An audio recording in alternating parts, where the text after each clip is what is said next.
Bagaimana jika seseorang mencoba membatalkan Tuhan? Bukan secara kiasan, tapi secara harfiah. Mencoba menghapus namanya, mengganti perintahnya, dan membungkam suaranya dari sebuah bangsa. Kedengarannya mustahil, tapi pernah ada seorang ratu yang mencoba melakukannya. Namanya Isabel. Ia datang ke Israel sebagai seorang putri dari Fenisia, membawa serta dewa-dewanya, Baal, sang dewa hujan dan kesuburan, dan Asyera, dewi perang. Dengan pesona dan kemauan kerasnya, ia tidak hanya menikahi Raja Ahab, tapi juga menaklukkan hati dan spiritualitas bangsa. Mesbah-mesbah Tuhan dihancurkan, digantikan oleh kuil-kuil Baal. Para nabi Tuhan diburu seperti binatang dan dibantai. Isabel sedang membangun kerajaannya di atas kuburan iman Israel. Ia hampir berhasil. Sampai Tuhan mengirimkan satu suara yang tidak bisa ia bungkam, Nabi Elia. Kebenaran ilahi tidak bisa dinegosiasikan. Perintah pertama dan utama yang menjadi dasar perjanjian Tuhan dengan umatnya adalah jangan ada padamu Allah lain di hadapanku. Ini bukan saran, ini adalah fondasi alam semesta spiritual. Isabel dalam keangkuhannya menyatakan perang terhadap fondasi ini. Ia pikir kekuasaan politik, kekayaan dan pengaruh bisa menantang sang pencipta langit dan bumi. Maka Tuhan menjawab tantangan itu, bukan dengan pedang tapi dengan keheningan. Elia menubuatkan kekeringan dan Baal sang dewa hujan tiba-tiba menjadi impoten. Langit terkunci, tanah retak. Kekuasaan Isabel terbukti tak berdaya di hadapan keheningan Tuhan. Panggung pertarungan terakhir pun disiapkan di puncak Gunung Karmel. Di satu sisi, Elia sendirian. Di sisi lain 450 Nabi Baal dan seluruh kekuatan negara. 2 mezbah didirikan. Tantangannya sederhana. Allah yang menjawab dengan api. Dialah Allah. Para Nabi Baal memulai ritual mereka. Mereka menari, berteriak, memanggil nama Baal dari pagi hingga petang. Mereka bahkan menyayat diri dengan pedang sampai darah bercucuran. Sebuah puncak pengabdian yang sia-sia. Tapi tidak ada suara.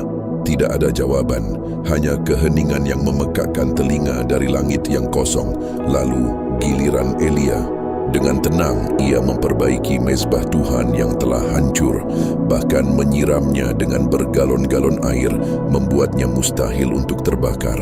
Dan di tengah keraguan bangsa, ia berdoa. Bukan doa yang panjang dan fanatik, tapi doa yang singkat dan penuh iman. Dan seketika, api Tuhan turun dari surga. Bukan sekadar api biasa. Api itu melahap habis kurban, kayu, batu, tanah, dan bahkan air di parit. Di hadapan kuasa yang tak terbantahkan itu, seluruh bangsa tersungkur dan berseru, Tuhan dialah Allah, Tuhan dialah Allah. Sekarang lihatlah ke dalam hidup kita. Mungkin kita tidak membangun kuil untuk Baal, tapi bukankah kita sering mendirikan mezbah lain? Mezbah carrier, di mana kita mengorbankan waktu dan keluarga. Mezbah kekayaan yang menuntut pengabdian kita. Mezbah popularitas, di mana kita menyembah like dan persetujuan orang lain.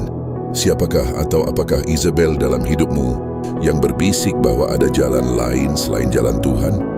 Berhala apa yang diam-diam kau sembah saat tak seorang pun melihat? Kisah Isabel tidak berakhir di Gunung Karmel. Bertahun-tahun kemudian, penghakiman datang dalam wujud seorang komandan bernama Jehu. Ketika Isabel mendengar Jehu datang, tindakan terakhirnya adalah memakai riasan.